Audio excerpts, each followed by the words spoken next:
ನಮಸ್ಕಾರ, ಸಿಟಿವಿ ನ್ಯೂಸ್ಗೆ ಸ್ವಾಗತ. ಇದೀಗ ಮುಖ್ಯಾಂಶಗಳು. ಚಿಂತಾಮಣಿ ಮತ್ತು ಶಿಡ್ಲಘಟ್ಟ ಭಾಗದಲ್ಲಿ ಕೈಗಾರಿಕೆಗಳು ಅಭಿವೃದ್ಧಿಯಾದರೆ ಮಾತ್ರ ನಮ್ಮ ಭಾಗದ ಅಸಂಘಟಿತ ಕಾರ್ಮಿಕರಿಗೆ ಮತ್ತು ಯುವಕರಿಗೆ ಹೆಚ್ಚಿನ ಉದ್ಯೋಗಾವಕಾಶಗಳು ಸಿಗುತ್ತವೆ. ನಮ್ಮ ಜನ ಕೆಲಸ ಹುಡುಕಿಕೊಂಡು ಬೇರೆ ಊರುಗಳಿಗೆ ವಲಸೆ ಹೋಗುವುದನ್ನು ತಪ್ಪಿಸಿ ಸ್ವಂತ ಊರಿನಲ್ಲೇ ಉದ್ಯೋಗ ಸಿಗುವಂತೆ ಮಾಡುವುದು ನಮ್ಮ ಗುರಿ. ಇದಕ್ಕಾಗಿ ನಾವು ನಿರಂತರವಾಗಿ ಶ್ರಮಿಸಿದ್ದೇವೆ ಎಂದು ಉನ್ನತ ಶಿಕ್ಷಣ ಸಚಿವ ಡಾಕ್ಟರ್ ಎಂಸಿ ಸುಧಾಕರ್ ಅವರು ತಿಳಿಸಿದರು. ಚಿಂತಾಮಣಿ ನಗರದ ತಾಲೂಕು ಪಂಚಾಯಿತಿ ಸಭಾಂಗಣದಲ್ಲಿ ಸ್ವಾಭಿಮಾನ ಕರ್ನಾಟಕ ಕಟ್ಟಡ ಕಾರ್ಮಿಕರ ಸಂಘ ಚಿಂತಾಮಣಿ ಹಾಗೂ ಕರ್ನಾಟಕ ರಾಜ್ಯ ಮಾನವ ಹಕ್ಕುಗಳ ಕಮಿಟಿ ಇವರ ಸಹಯೋಗದಲ್ಲಿ ಹಮ್ಮಿಕೊಂಡಿದ್ದ ಕಾರ್ಮಿಕರ ದಿನಾಚರಣೆ ಮತ್ತು ಮಕ್ಕಳ ಪ್ರತಿಭಾ ಪುರಸ್ಕಾರ ಕಾರ್ಯಕ್ರಮದಲ್ಲಿ ಉನ್ನತ ಶಿಕ್ಷಣ ಸಚಿವ ಡಾಕ್ಟರ್ ಎಂಸಿ ಸುಧಾಕರ್ ಅವರು ಭಾಗವಹಿಸಿ ಕಾರ್ಯಕ್ರಮವನ್ನು ಉದ್ಘಾಟನೆ ಮಾಡಿ ಮಾತನಾಡಿದ ಅವರು, ಚಿಂತಾಮಣಿ ಮತ್ತು ಶಿಡ್ಲಘಟ್ಟ ಭಾಗದಲ್ಲಿ ಕೈಗಾರಿಕೆಗಳು ಅಭಿವೃದ್ಧಿಯಾದರೆ ಮಾತ್ರ ನಮ್ಮ ಭಾಗದ ಅಸಂಘಟಿತ ಕಾರ್ಮಿಕರಿಗೆ ಮತ್ತು ಯುವಕರಿಗೆ ಹೆಚ್ಚಿನ ಉದ್ಯೋಗಾವಕಾಶಗಳು ಸಿಗುತ್ತವೆ. ನಮ್ಮ ಜನ ಕೆಲಸ ಹುಡುಕಿಕೊಂಡು ಬೇರೆ ಊರುಗಳಿಗೆ ವಲಸೆ ಹೋಗುವುದನ್ನು ತಪ್ಪಿಸಿ ಸ್ವಂತ ಊರಿನಲ್ಲೇ ಉದ್ಯೋಗ ಸಿಗುವಂತೆ ಮಾಡುವುದು ನಮ್ಮ ಗುರಿ. ಇದಕ್ಕಾಗಿ ನಾವು ನಿರಂತರವಾಗಿ ಶ್ರಮಿಸಿದ್ದೇವೆ. ಕಾರ್ಮಿಕರ ಮಕ್ಕಳ ಶಿಕ್ಷಣಕ್ಕಾಗಿ ವಸತಿ ಶಾಲೆ ಮಂಜೂರು ಮಾಡುವಲ್ಲಿ ಉಂಟಾಗಿದ್ದ ರಾಜಕೀಯ ಎಳೆದಾಟದ ಬಗ್ಗೆ ಮಾತನಾಡಿದ ಸಚಿವರು, ಮೊದಲು ಈ ವಸತಿ ಶಾಲೆಯನ್ನು ಬಾಗೇಪಲ್ಲಿಗೆ ನೀಡಲಾಗಿತ್ತು. ಆದರೂ ನಾನು ಧೃತಿಗೆಡದು ಚಿಂತಾಮಣಿ ಮತ್ತು ಶಿಡ್ಲಘಟ್ಟ ಭಾಗದ ಕಾರ್ಮಿಕರ ಮಕ್ಕಳ ಉನ್ನತ ಶಿಕ್ಷಣಕ್ಕಾಗಿ ಹಠ ಹಿಡಿದು ಹೋರಾಡಿದೆ. ಕಾರ್ಮಿಕ ಸಚಿವ ಸಂತೋಷ್ ಲಾಡ್ ಅವರೊಂದಿಗೆ ಚರ್ಚಿಸಿ ಈ ಬಾರಿಯ ಬಜೆಟ್ನಲ್ಲಿ ಚಿಂತಾಮಣಿಗೆ ಕಾರ್ಮಿಕರ ವಸತಿ ಶಾಲೆಯನ್ನು ಮಂಜೂರಿ ಮಾಡಿಸಿದ್ದೇನೆ ಎಂದರು. ನಾವು ಮಾಡುತ್ತಿರುವ ಜನಪರ ಕೆಲಸಗಳನ್ನು ಸಹಿಸದೆ ಕೆಲವರು ಅಪಪ್ರಚಾರ ಮಾಡುತ್ತಿದ್ದಾರೆ. ಬಡವರ ಮಕ್ಕಳ ಶಿಕ್ಷಣಕ್ಕೆ ಜಾಗ ನೀಡಲು ನಮಗೆ ಯಾವುದೇ ಹಿಂಜರಿಕೆ ಇಲ್ಲ. ಆದರೆ ರಾಜಕೀಯ ಲಾಭಕ್ಕಾಗಿ ಸುಳ್ಳು ಆರೋಪ ಮಾಡುವವರಿಗೆ ಕ್ಷೇತ್ರದ ಜನರೇ ಮುಂದಿನ ದಿನಗಳಲ್ಲಿ ತಕ್ಕ ಪಾಠ ಕಲಿಸುತ್ತಿದ್ದಾರೆ ಎಂದು ಎಚ್ಚರಿಕೆ ನೀಡಿದರು. ಇನ್ನು ಕಾರ್ಯಕ್ರಮದಲ್ಲಿ ಎಸ್ಎಸ್ಎಲ್ಸಿ ಹಾಗೂ ಪಿಯುಸಿಯಲ್ಲಿ ಹೆಚ್ಚಿನ ಅಂಕಗಳನ್ನು ಪಡೆದ ಕಾರ್ಮಿಕರ ಮಕ್ಕಳಿಗೆ ಪ್ರತಿಭಾ ಪುರಸ್ಕಾರ ನೀಡಿ ಆತ್ಮೀಯವಾಗಿ ಸನ್ಮಾನಿಸಿ ಅಭಿನಂದನೆಗಳನ್ನು ಸಲ್ಲಿಸಲಾಯಿತು ಹಾಗೂ ಅರ್ಹ ಕಾರ್ಮಿಕರಿಗೆ ಕಾರ್ಮಿಕ ಕಿಟ್ಟುಗಳನ್ನು ವಿತರಣೆ ಮಾಡಲಾಯಿತು. ಈ ಸಂದರ್ಭದಲ್ಲಿ ಸ್ವಾಭಿಮಾನ ಕರ್ನಾಟಕ ಕಟ್ಟಡ ಕಾರ್ಮಿಕರ ಸಂಘದ ರಾಜ್ಯಾಧ್ಯಕ್ಷ ದೇವರಾಜ್, ಜಿಲ್ಲಾ ಕಾರ್ಮಿಕ ಅಧಿಕಾರಿ ಶಬಾನಾ ಅಜ್ಮಿ, ತಾಲೂಕು ಪಂಚಾಯಿತಿ ಕಾರ್ಯನಿರ್ವಹಣಾಧಿಕಾರಿ ಆನಂದ, ನಗರಸಭೆ ಪೌರಾಯುಕ್ತ ಜಿಎನ್ ಚಲಪತಿ, ತಾಲೂಕು ಕಾರ್ಮಿಕ ನಿರೀಕ್ಷಕಿ ವಿಜಯಲಕ್ಷ್ಮಿ, ಮಾನವ ಹಕ್ಕುಗಳ ಕಮಿಟಿ ರಾಜ್ಯಾಧ್ಯಕ್ಷ ಸಿಎಂ ಬೈರೇಗೌಡ, ವಕೀಲರಾದ ಸಂತೋಷ್, ದೇವರಾಜ್, ವೆಂಕಟರಾಜು, ಕೃಷ್ಣಮೂರ್ತಿ, ಜ್ಯೋತಿ, ಸವಿತಾ, ಪ್ರಕಾಶ್, ನಟರಾಜ್ ಸೇರಿದಂತೆ ಕೂಲಿ ಕಾರ್ಮಿಕರು ಮತ್ತಿತರರು ಉಪಸ್ಥಿತರಿದ್ದರು. ಇವತ್ತು ಸಮಾಜದಲ್ಲಿ ವ್ಯವಸ್ಥೆಯಲ್ಲಿ ಸಂಘಟಿತ ಮತ್ತು ಅಸಂಘಟಿತ ಕಾರ್ಮಿಕರದು ಅವರದೇ ಆದಂತ ನಿಯಮಗಳ ಅಡಿಯಲ್ಲಿ, ಕಾನೂನಡಿಯಲ್ಲಿ ಅವರ ಒಂದು ವ್ಯವಸ್ಥಿತವಾಗಿ ಅವರ ಕ್ಷೇಮಾಭಿವೃದ್ಧಿ ಮತ್ತು ಇತರೆ ಸೌಲಭ್ಯ ಇವೆಲ್ಲದರ ಬಗ್ಗೆ ಸರ್ಕಾರ ಕಾರ್ಯಕ್ರಮಗಳನ್ನ ರೂಪಿಸುತ್ತೆ. ಆದ್ರೆ ಇಲ್ಲಿ ನಮ್ಮ ಮುಂದೆ ಇರ್ತಕ್ಕಂಥದ್ದು ಅಸಂಘಟಿತ ಕಾರ್ಮಿಕರು. ಏನು ಹಿಂದೆ ಕೇವಲ 26 ಅಸಂಘಟಿತ ಕಾರ್ಮಿಕರ ಒಂದು ಪಟ್ಟಿ ಇತ್ತು, ಈಗ ಅದು 91ರವರೆಗೂ ಬೆಳೆದಿದೆ. ನಾನು ಪಟ್ಟಿ ನೋಡ್ತಾ ಇದ್ದೆ. ಆ ಪಟ್ಟಿ ನೋಡುವಂತ ಸಂದರ್ಭದಲ್ಲಿ ಯಾವ ಒಂದು ಕಸಬು ಬಿಟ್ಟಿಲ್ಲ. ಪ್ರತಿಯೊಂದು ಕಸಬಲ್ಲಿ ಇರ್ತಕ್ಕಂಥವರು ಇವತ್ತು ಈ ಒಂದು ಪಟ್ಟಿಯಲ್ಲಿ ಪರಿಶಿಷ್ಟ ಜಾತಿಗೆ, ಪರಿಶಿಷ್ಟ ಪಂಗಡ ಮತ್ತು ಹಿಂದುಳಿದ ವರ್ಗದ ಅದು 1, 2A, 3A, 3B ಇದಕ್ಕೆ ಸೇರಿರ್ತಕ್ಕಂಥ ಪಾರಂಪರಿಕ ವೃತ್ತಿಗಳಲ್ಲಿ ಇರ್ತಕ್ಕಂಥವರು ಎಲ್ಲರನ್ನೂ, ಆಮೇಲೆ ಹಿಂದುಳಿದ ಅಲೆಮಾರಿ ಹಾಗೂ ಅರೆ ಅಲೆಮಾರಿ ಪಂಗಡದ ಕುಲ ಕಸುಬಿನಲ್ಲಿ ತೊಡಗಿರ್ತಕ್ಕಂಥವ್ರು, ಈ ರೀತಿ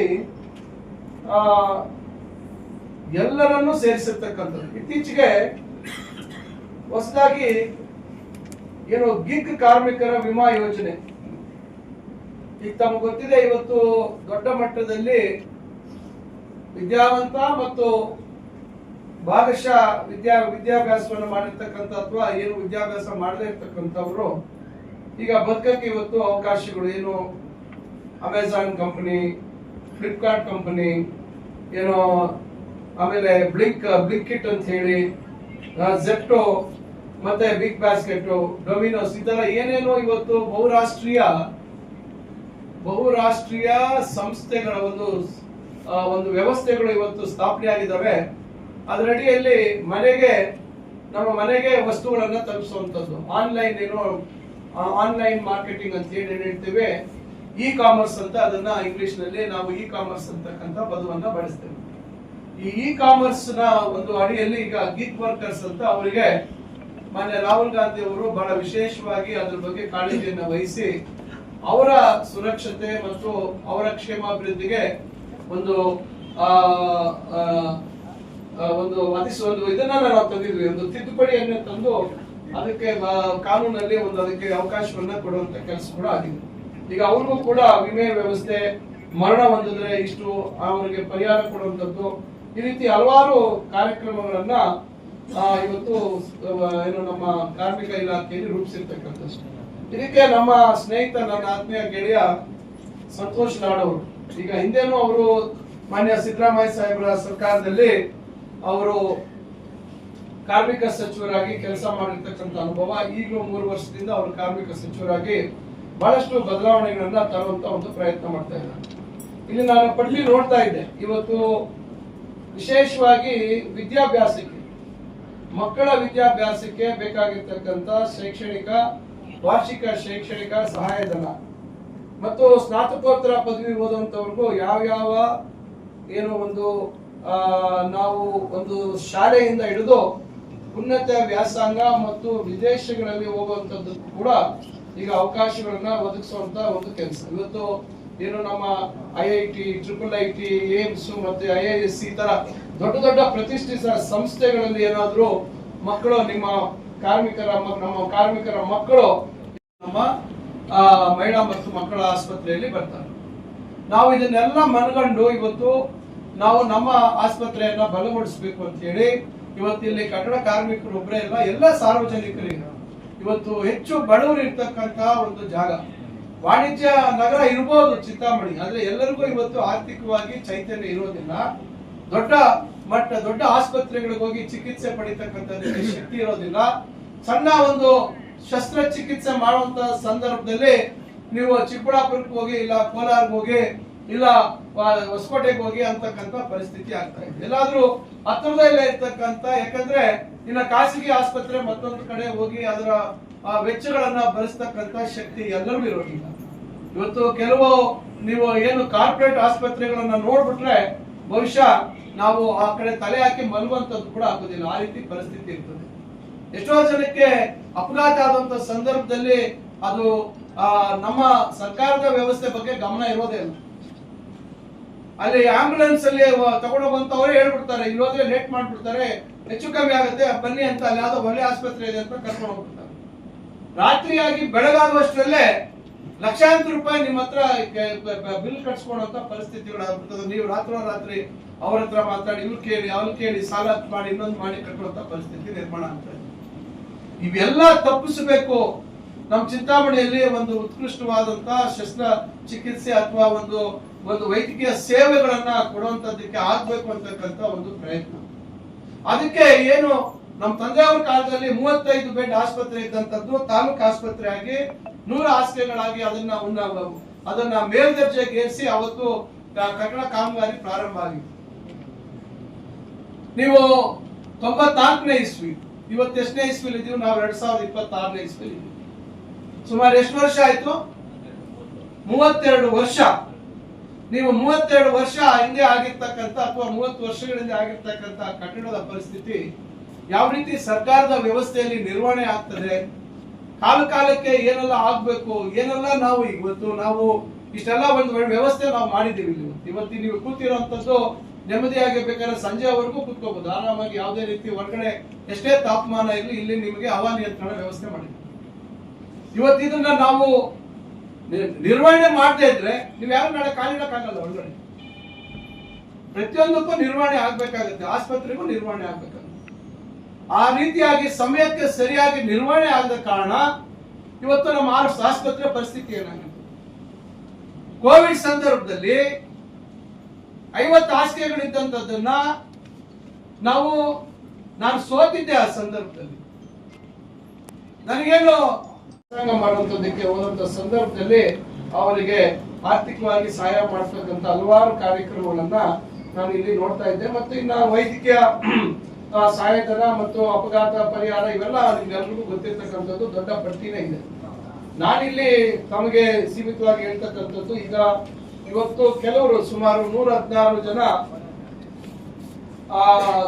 ಕಾರ್ಮಿಕರಿಗೆ ಸುರಕ್ಷತಾ ಕಿಟ್ಟು ಏನು ಅವರಿಗೆ ಅವರ ಕಸುಬು ಮಾಡುವಂತ ಸಂದರ್ಭದಲ್ಲಿ ಅದಕ್ಕೆ ಬೇಕಾಗಿರ್ತಕ್ಕಂಥ ಸುರಕ್ಷತಾ ಅಸುರೆನ್ಸ್ ಅವರ ಸುರಕ್ಷತೆಗೆ ಸಂಬಂಧಪಟ್ಟಂತೆ ಏನೆಲ್ಲ ಮುಂಜಾಗ್ರತೆ ಅದನ್ನ ವಹಿಸಬೇಕು ಅಂತಕ್ಕಂಥದ್ದು.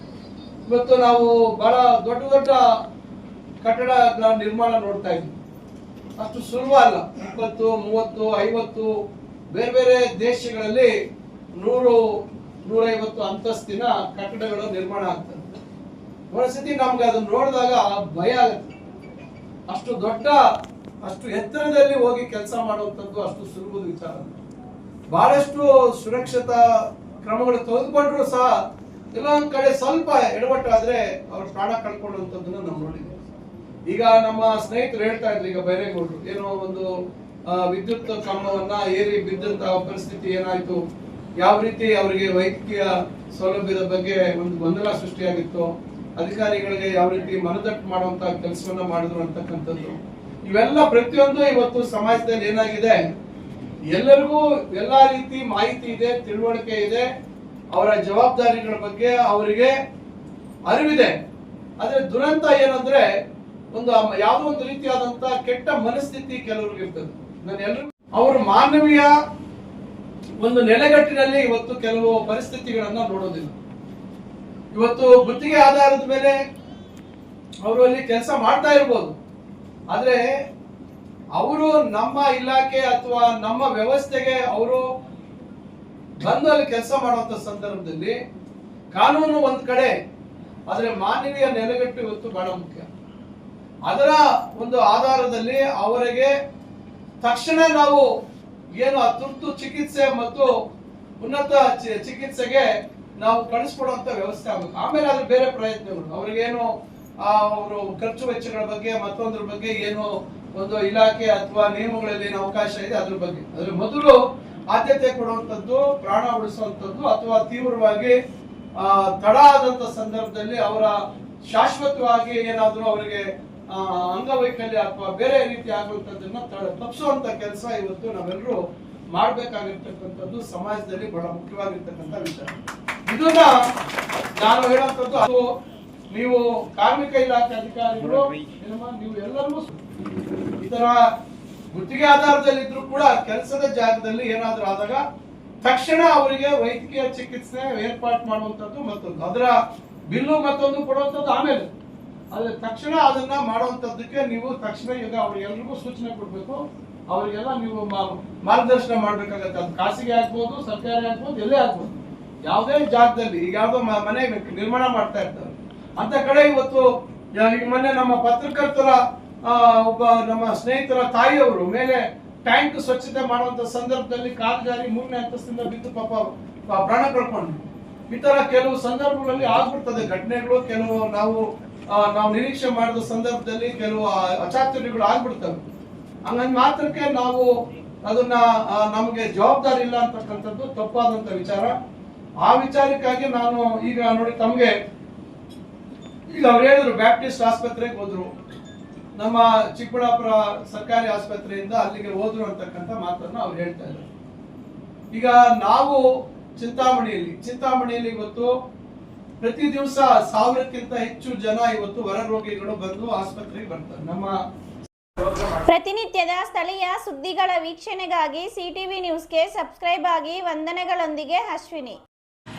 ರೆಡ್ಡಿ ಹಂದಿ ಮಾಂಸ ಹಾಗೂ ಕೋಳಿ ಮಾಂಸದ ಮಿಲಿಟರಿ ಹೋಟೆಲ್, ಬೆಂಗಳೂರು ರಸ್ತೆ, ಕನ್ನಂಪಲ್ಲೆ, ಚಿಂತಾಮಣಿ.